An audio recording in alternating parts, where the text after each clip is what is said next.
So since everybody's busy making a striker build with the new Tinkerer mask, I decided to do something different because I'm weird like that and I like it. I like being different. I don't follow the meta. I don't chase that thing. What I did is I decided to kind of upgrade my God mode build, which is with the Foundry Bulwark and the Backfire that I made like I believe 8 months ago or so. And that's what I'm actually changing it, and it's upgrading. And I'm using the Tinkerer mask, got some damage talent going on, double talent action, and it's doing really well. This time, we don't have to worry about the bleed screen from Backfire. We don't have to micromanage the crit damage. You don't have to worry about that. With this, all you have to do is shoot. You touch something, you crit. You get more crit damage. You get a kill, you get more crit damage. If you want more healing, you can get more healing. It's just like that. It's very simple. It's very tanky, and I mean, it's a Foundry Bulwark. It is tanky, come on. But yeah, it works really well. The damage is really fine, and I'm happy to share with you all. And again, no modifier is actually required for this build because it's that good. So that means you can use it in any season, even the upcoming one. If you want to use modifiers for extra XP, sure, you can do that. But if you don't like using modifiers, it will work without it as well. No problem. I am using modifiers though. There's reasons for that because modifiers has the hostile modifiers where I will actually do 20% less crit damage on an enemy target. So that's why you will see on the clips sometimes that I'm doing a lot of damage on one target, and then sometimes I'm not doing so much damage on one target because that target has that kind of a debuff or buff or whatever you want to call it. So I am doing less damage towards them. Plus I'm also using directives, which is the Regen directive, to give enemies extra health bar, that green health bar, just to see how much damage can I actually do. Because if I can break a green health bar, then an armor bar, and then the normal health bar, plus on top of that I'm doing 20% less crit damage on a target, and I can one clip them, the build has damage. That kind of proves it right there, because it obviously has survivability. I mean, it's a Foundry Bulwark, like I said. So if you're interested, let me show you. Enough talk. Let me show you the build. Now, as for the weapons, obviously I'm going to use 2 high-end SMGs here because we cannot use an exotic or obviously named item. Previously, we were using the Backfire SMG, but unfortunately, we cannot do that right now. Backfire does give you a crazy amount of crit damage though, so I thought, what if we can use that with the talent that gives us crazy amount of crit damage, and we can use 2 damage talents, right? So we can use 2 crit damage talents and trying to reach that Backfire crit damage in a way. So that's pretty much what I did. So I choose Strained here from my primary weapon. My primary weapon is actually a converted SMG 9. You can choose whatever weapon you want, any SMG that is your favorite, you can use that. I chose the converted SMG 9 because it has a really good total damage, very high RPM, very good max size here as well. It's kind of always fun to just use a weapon with high RPM, so that's why I chose this. Secondary is SIG MPX. You can obviously use this as your primary, you could just swap it, it's totally fine. You can use that. SIG MPX is always a great SMG. Now this one has killer talent here, so obviously really high crit damage from killer and also really high crit damage from strain. So together they're giving us a lot of crit damage. So trying to kind of reach that Backfire in a way, because the Backfire was doing a lot of damage for us. However, with these 2 talents, the good thing is that we can activate it whenever we want, and we don't have to kind of shoot enemies to keep it active like we used to do on the Backfire, because after 10-second Backfire will lose the crit damage buff completely, right? But over here we can just fire a weapon, get a kill, we get crit damage. We can keep it up all the time. Now, if you don't want too much damage, like crit damage, that is, I would suggest you can drop something like the killer talent. You can easily drop it and use something like, let's say, preservation talent if you want more healing. I don't know why would you want that, but if you want more healing, sure, you can use preservation. That will give you crazy amount of armor regen. You can also use streamline talent, but we are using the shield, so yeah, that's not recommended there mostly. For that, you can use measured talent. Yeah, you can use measured talent. Measured will be a really good choice as well. I mean, you have a 1000 RPM SMG. With this, the top half, 25% more rate of fire on it, it'll go even higher, so that will be kind of crazy too.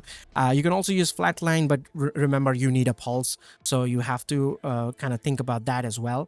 There's multiple ways you can go like with the talents, to be honest. Close and personal is also a choice there. Right now I'm just sticking with the killer and strain combo, but you can use all of those talents as well, which I just mentioned will work totally fine. Just don't drop strain. Strain is very simple and easy to activate. If you want to drop a talent, drop the killer and change it to something else if you want to, or just use both of them basically. So that's pretty much the weapons that I'm using here. All right. So this is the build over here. As you can see, it's pretty simple and easy build to make. It's very straightforward. Like, it's just 4 pieces of Foundry with the Tinkerer mask and a high-end chest piece. Am I right? Last time I used with the Ninja here, and obviously there was the Backfire SMG, but we obviously won't be doing that because we're using a Tinkerer mask here. And I'm actually happy that I'm using the backpack of the Foundry. I always wanted to use the backpack because it gives you a lot of healing. It does increase the healing that you're gonna get. Because makeshift repair only triggers when you're getting shot, right? And pretty much all the time you're getting shot. That's good. That's actually good. You get shot, you get healing, because 25% of the amount that you got shot at is going to get repaired over 10 seconds. However, when you're wearing the backpack, that actually becomes 5 seconds. So that's more aggressive healing coming towards you. Yeah, it's kind of nice. I know that. So that's why I chose the backpack here. Now for the chest piece, I went with the Bellstone one piece because that gives me 1% armor regen. I kind of like this. This is more like a personal choice. So that's why I went with this. I'll give you alternatives. If you want different chest piece, you can use that. Obviously, you can do that. Like something like you can use Steelworks if you want armor and kill, 10% if you want that. Maybe you're using gunner specialization. You want 20% armor and kill. Yeah, you could use it like this. Or if you want more damage, you can use Grupo. That gives you more crit damage. You can also use Sokolov, gives you like SMG damage. It's totally up to you, but I'm just staying with the Bellstone here. So we got the Obliterate talent, which is, again, a pretty simple talent to activate. Very straightforward, no condition required. Just basically point and shoot, and you're going to activate this talent without any issue. So I chose that. I was actually thinking about using Intimidate, but then again, we're using a Foundry backpack, so no way to get bonus armor. So that's why I'm sticking with this. Very simple talent to activate, like I said. So we got crit damage, crit chance, crit damage mod. Now, as for the 4 piece of Foundry, for the holster, I have weapon damage, crit damage. For the knee pads, I got armor and crit damage. For the gloves, again, I have armor and crit damage. And for the backpack, armor, crit damage, and crit damage mod. So that's the pieces here for piece of Foundry. Now for the mask, the Tinkerer actually maxed it out here. You can see. Good thing is it does comes with the crit chance and crit damage, right, as an attribute, which is good. I just added a crit chance mod here. Now the talent abridged, which well, I'm pretty sure you guys are aware of it. If not, I'm just gonna give you a little brief here. You cannot use exotic weapons and also named item weapons. So you could say bye-bye to Lexington if you have one. So yeah, it won't work with that. Or obviously St. Elmo's engines, you can't use those weapons, unfortunately. But you can use high-end weapons, and those weapons needs to be the same type of weapons, like SMG, assault rifle, LMG, something like that.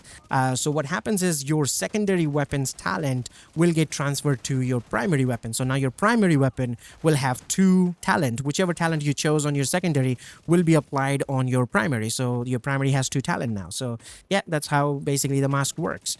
It's pretty much like Alpha Bridge from Division 1, that is. I do have a lot of, loadout setup over here, as you can see. So yeah, I'm working on it. Those builds are coming up soon, so you might want to subscribe, you know what I mean. Yeah, do that. So yeah, that's basically the build here. That's all the gears there is. Now, how this actually functions, very simple. Just point and shoot. There's nothing crazy happening here. But if you want more damage, because survivability is really high here, but if you want more damage, you can change a blue core to like red, or even, like I said, change the chest piece to like a damage kind of chest piece, like Grupo or like Sokolov or something. Or you can, use the advantage of Busy Little Bee. Since we're not using exotics as our primary, we can use the Busy Little Bee, and it won't have any issues with your mask, like, because it's a pistol, so it's completely different. So it's not like your mask will be disabled or something like that. No, we can use the Busy Little Bee if you want, and then obviously get like a tag or 2 on the enemies. You get like 20% extra weapon damage on your primary weapon. So yeah, you can tag an NPC or 2 and then swap to your main weapon, and then you have more damage like that. So you could use it. It's an option. If you have it, you can take it. If not, it's totally fine. Most of the time, I even forget to just trigger this, even though I have it. So yeah, don't worry about that. Now, as for like how to trigger the makeshift repair, just get shot basically. But I do use the shield a lot because I want the shield to get shot at, and that's why I chose the technician specialization, because that's why I can get the the hive, the purple hive, the artificial hive. So that way the purple juice heals the hive. Because I mean, sorry, heals the shield, because we have healing for ourselves, but not for the shield. This way, my shield can get healing. And the shield is actually tier 5 shield because we have 4 blue cores and then 1 extra skill tier from technician. So that way we have a 5 skill tier shield, which is pretty good. And then also 1 skill tier will help that efficiency for the hive as well. So a bit more healing from that, which is nice. Now, if I show you my stats here, you can see very high crit chance on the SMG and very, very good crit damage as well. It'll go even higher because healer will activate that 70% crit damage, and then strained is like 50% crit damage. So you have plenty of crit damage on the build, don't worry about that. As for the defensive stats, like I said, I like that armor regen there that's happening. So that's like 2% armor regen, worth of armor regen there because of the Foundry 1% and then also the Beltstone 1%. So I'm getting that armor regen. I mean, it already shows over here. And as for the hazard protection, this is coming from the your modifiers, the hazard protection there. It can go even higher if I activate the modifiers, but then again, it's not a build that relies on the modifiers. The reason why I have the modifiers, I already said, is to kind of nerf the build's damage. Because of the enemies getting their own hostile modifiers, which makes them a little bit more tanky, and they take less damage, like 20% of crit damage less from us. So that's why I kind of chose it to see, and plus adding an extra health bar on top of them from directives as well, just to see that if I can just shred the target with 1 clip or not. And I was doing that, so that clearly states that the build is not just tanky but can also do crazy damage too at the same time. So that's why I chose it like that. So that's basically the build. Hope you guys enjoyed it. If you did, leave a like, maybe subscribe. I will see you guys in the next one. Till then, peace.